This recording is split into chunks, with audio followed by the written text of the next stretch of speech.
Concept original, lepetitjournal.com est le rendez-vous quotidien des Français à l'étranger. Dédié aux expatriés et aux francophones, gratuit, indépendant et entièrement en français, il regroupe actualités internationales et locales. Au Québec et dans d'autres provinces du Canada, consommer du sirop d'érable est une tradition. Il provient des forêts, comme les autres produits de l'érable, et c'est là que se rendent de nombreux touristes chaque année. C'est ce qu'on appelle la cabane à sucre. Il y est possible d'y observer les différentes étapes de la récolte du sirop d'érable et d'y déguster de la tire sur neige et d'autres mets typiques. La cabane à sucre n'est pourtant pas une activité réservée aux touristes, et de nombreux Canadiens sortent chaque année des villes pour s'y rendre et faire leur réserve pour l'année de sirop d'érable.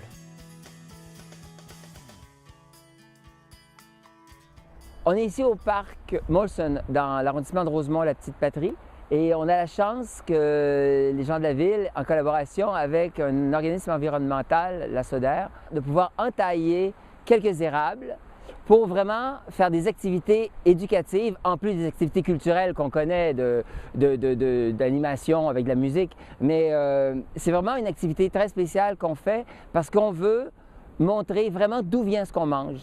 Pendant les activités qu'on va faire ici, on va aussi avoir un évaporateur, donc on va faire le travail au complet de montrer l'eau qui coule et de faire bouillir jusqu'à temps qu'on obtient du sirop. Évidemment, le grand plaisir, c'est qu'il y ait de la tire sur la neige pour déguster. Avant de venir ici, j'ai fait chauffer mon sirop. Pour faire du sirop, la température de cuisson, c'est 104 degrés et pour la tire, c'est 112.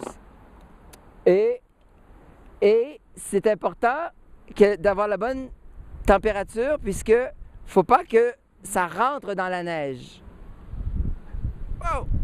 Si c'est pas assez cuit, ça va rentrer dans la neige. Si c'est trop cuit, on ne pourra pas le rouler.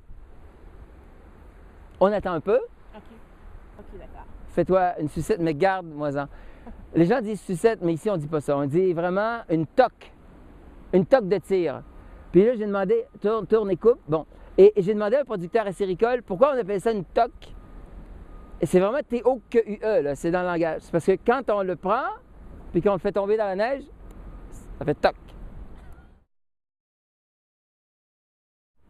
On va beaucoup dans un cadre touristique parce que c'est vraiment une particularité qui est très attirante.